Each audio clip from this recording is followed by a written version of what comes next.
Hey there, Dr. Mike Stara here from Spectrum Fitness Consulting. And I want to tell you guys about a great exercise that works a lot of different muscles. It's incredibly versatile, and it can be infinitely modified to accommodate different fitness levels, whether you're very strong or very weak. And that's the push-up. Now, as we know, the push-up is a great exercise because it works a lot of muscles, the chest, the shoulders, the triceps, and even the abdominal muscles.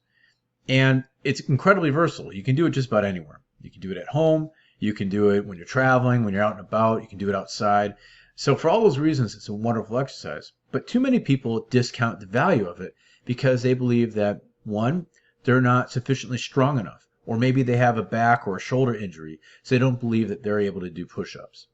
And the other, on the other side of things, some people who are very, very fit aren't doing push-ups because they perceive it as being too easy for them, so they move on to different things. I think that perspective is wrong, and I'm going to show you not only some great ways to modify the push-up, but a very novel way that we found to quantify exactly how much work you're doing when you're doing a push-up, so you can tell how hard you're working and the load that you're using. So let's first go over how to do the proper modification for the push-up. So this is my favorite way to modify the push-up.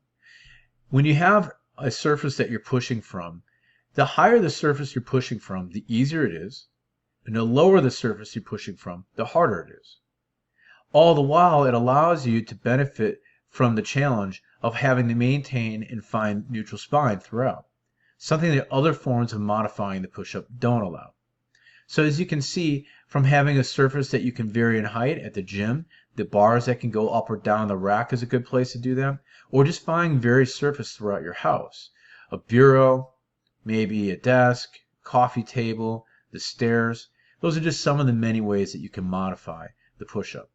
Now, of course, there are different ways to modify push-ups.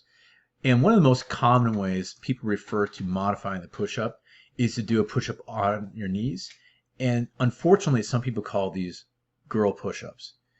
And I find that's a ridiculous term. We don't have any other genderfied exercises. We don't have man squats or, transgender sit-ups.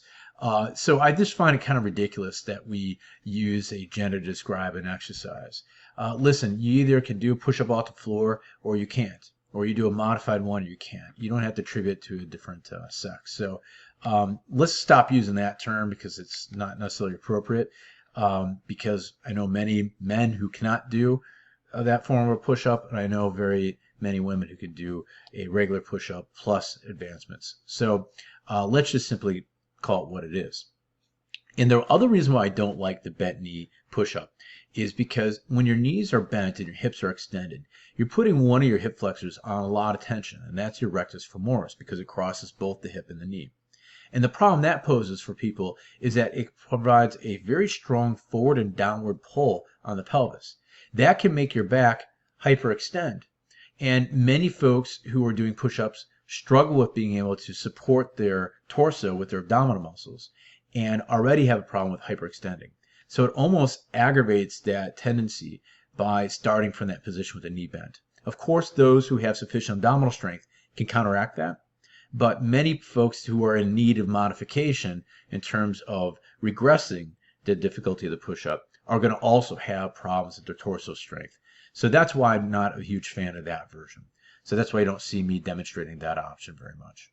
So I want to show you some really neat research that we did in our studio a few years ago to try to quantify exactly how much load we're lifting when we do a push-up.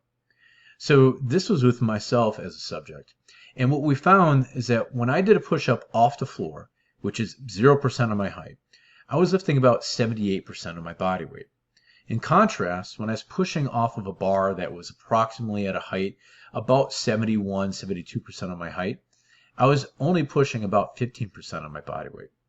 And you can see the lower percentage of my height, so the lower the bar went, for example, at 50%, I was only pushing about 45% of my weight. So this gives us a little bit of a better ability to quantify exactly how much load we're lifting. Now, not everybody distributes their body weight equally. Some people have more body weight, more upper extremity, carry their weight more in their midsection and lower body. So we thought we'd try this on another subject to see if the pattern was similar. And it actually was quite similar. when this subject was pushing from 0% of their height, they were pushing about 72, 73% of their body weight. And when they were at roughly about 71% of their height, they were pushing from, again, close to 10% of their body weight. When we had her push from a higher surface, about 78% of her body weight, she was only pushing from, or of her height, she was only pushing about 7% of her body weight. At about 50% of her height, she's pushing less than 40% of her body weight. So we thought that was a pretty cool and very helpful way to be able to quantify exactly how much effort you're using when you do a push-up, which can show you that it can accommodate somebody who only can press about 6-7% of their body weight, all the way up to exactly how much work you're doing when you get down to your full body weight. If you want to have a way to more accurately calculate that, you could take the slope of that line, do some advanced algebra, and you can plug in what your body weight is, what height you're pushing from as a percentage of your height, and then it would be able to spit out exactly how much load you're using. It would be fairly accurate, at least as accurate as anything I've been able to find. If that's something you're interested in having, a specific calculation for that, let me know. I'm thinking of creating an app that allows you to calculate that. So just comment below, let me know if that's something you want, and I'll try to figure out a way to get that to you. I think it'd be a pretty cool resource. Now, what about for people who find push-ups not challenging enough and they need a little bit of an extra challenge? Well, let me show you a way that we found a great way to challenge the push-up. If you have a band that stretches around your back and underneath your hands, it's a big giant looped band, that could add a significant amount of tension.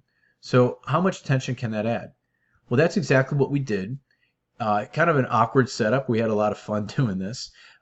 We actually set up a plank across a weight scale so we could approximate the normal width of a push-up. And then we had a band strung over the subject's back, and another subject stood on the band so that it wouldn't fly away, of course, and mess up the calculations. We measured how much tension was being applied to the scale on account of the extra load of the band, and we did it from a stretched position. From there, we wanted to calculate exactly how much load each band that we had at our disposal was adding to the intensity of a push-up. And we got some interesting calculation. Now, bear in mind, as I show you this, people with different lengths of their arms or a wider back will actually have more tension from the band because the band has to stretch further.